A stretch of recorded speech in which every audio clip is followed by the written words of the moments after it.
Bienvenue à vous pour l'avant-match du match, voilà mon pronostic sur le match Real Madrid-Rayo Vallecano.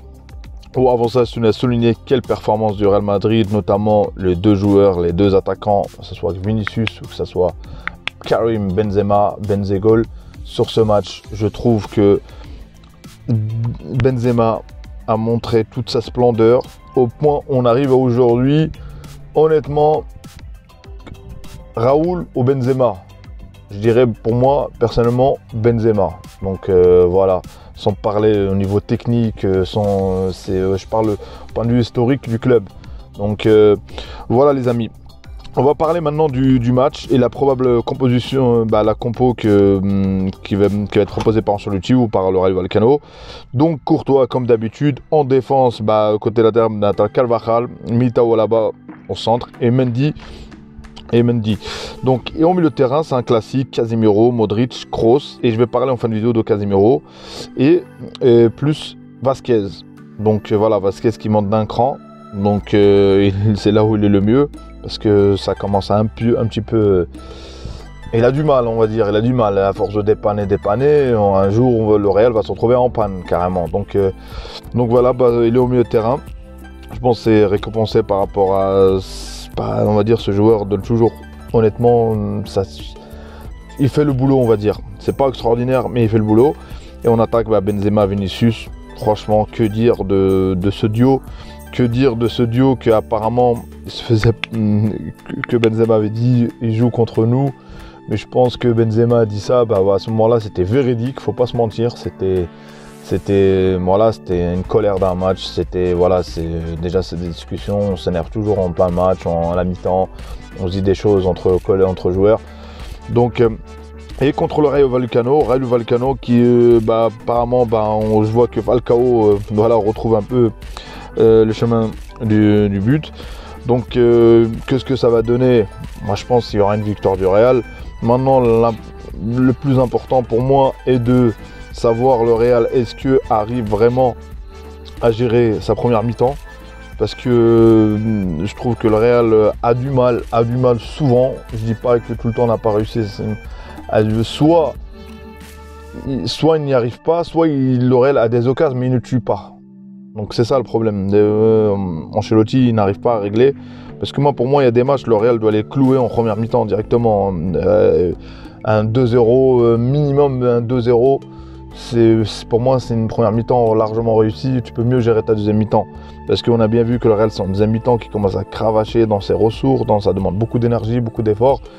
Est-ce qu'il y a un pressing? Et en plus, la Real Sociedad qui est devant, avec un match en plus, et qui a 25, et le Real qui a 24 points, égalité avec Séville. C'est vraiment serré. L'Atlético qui vient derrière à 4e à 22 points. Et il y a même le Betis à 21 points.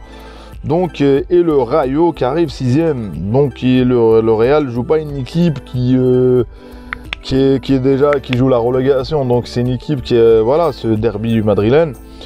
Donc pour moi l'enseignement qu'il y aura sur ce match, c'est est-ce que le Real, par rapport à la compo, on a commencé à voir, c'est un classique. Maintenant les titulaires, c'est comme, j'ai l'impression, on revient à l'avant avec Zizou à l'époque. On revient Casemiro, Kroos et Modric.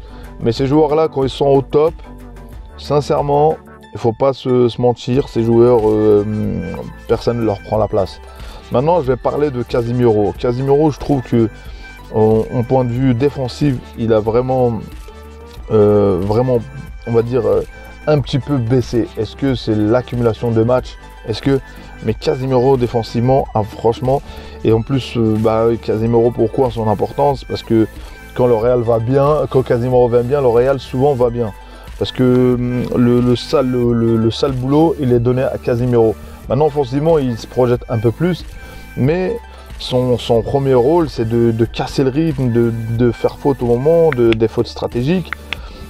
Donc voilà, contre la première mi-temps contre le Shakhtar, j'ai trouvé Casemiro, défensivement, pas là, quoi, on va dire. Donc voilà, que dire sur ce match, je dirais normalement une victoire du Real.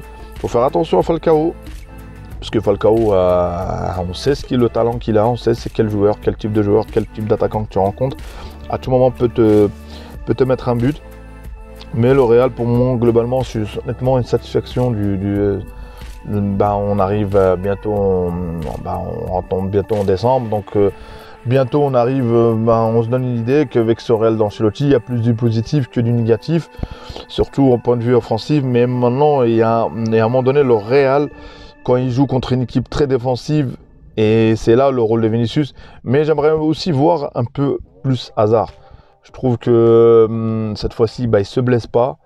Son dernier match au championnat, il est rentré à la 84e minute. Et je dirais qu'un Hazard qui rentre un peu plus tôt. Aujourd'hui, c'est clair que Vinicius, c'est lui le titulaire. Faut pas se mentir, faut pas se dire que voilà. Mais avec dans ce 4-3-3, j'aimerais bien que Hazard rentre un petit peu, voir au cas où on sait le talent qu'il a, Hazard. On sait que un joueur, il a besoin d'une revanche. Donc on verra bien. Maintenant, voilà. Une victoire, les amis. Pronostic, il y aura un 2-0 pour le Real Madrid. J'espère peut-être me tromper. Et vous, les amis, donnez votre pronostic concernant le match. Merci à vous d'avoir écouté la vidéo. Merci à ceux qui s'abonnent. Merci beaucoup. Ça fait énormément plaisir. Ça m'aide beaucoup.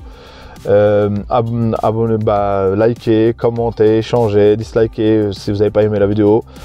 Et surtout, merci pour votre soutien, les amis. Salut, salut.